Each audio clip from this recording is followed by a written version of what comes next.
रूसी राष्ट्रपति Vladimir Putin ने दक्षिणी इसराइल पर हमास के हमले से उत्पन्न हुए मध्य पूर्व संकट में अमेरिका की भूमिका को लेकर उसकी आलोचना की है। पुतिन ने कहा, मेरा मानना है कि कई लोग मुझसे सहमत होंगे कि अमेरिका की मध्य पूर्व नीतियों की विफलताओं का एक ज्वलंत उदाहरण है।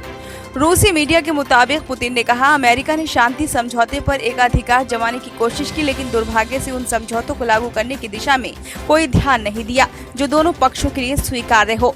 पुतिन ने दोनों पक्षों पर वाशिंगटन के दबाव के बारे में भी चिंता व्यक्त की और कहा कि ये फिलिस्तीनी लोगों के मूल हितों पर विचार किए बिना एक तरफा समाधान लागू करने का एक प्रयास था, जिसमें संयुक्त राष्ट्र सुरक्षा परिषद के प्रस्तावों में उल्लेखित एक स्वतंत्र फिलिस्तीनी राष्ट्र का निर्माण भी शामिल है। पुतिन ने दावा किया कि अमेरिका ने कभी भी फिलिस्तीनी लोगों के मूल हितों को ध्यान में नहीं रखा। पुतिन की ये टिप्पणी मॉस्को में इराकी प्रधानमंत्री मोहम्मद अल-सुदानी के साथ बैठक के दौरान आई। उन्होंने इजरायल फिलिस्तीनी संघर्ष के दोनों पक्षों के नागरिकों को कम से कम नुकसान पहुंचाने को प्राथमिकता देने की आवश्यकता पर भी जोर दिया।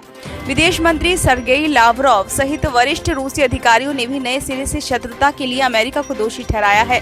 लावरोव ने प्रस्ताव दिया कि मध्य पूर्व मध्यस्थों की चौकड़ी, जिसमें अमेरिका, रूस, यूरोपीय और संघ और संयुक्त राष्ट्र शामिल हैं, को शांति वार्ता में अग्रणी भूमिका निभानी चाहिए। ये सुझाव देते हुए कि अमेरिका ने अपने हितों को एकाधिकार करने के लिए इस तंत्र को दरकिनार कर दिया है।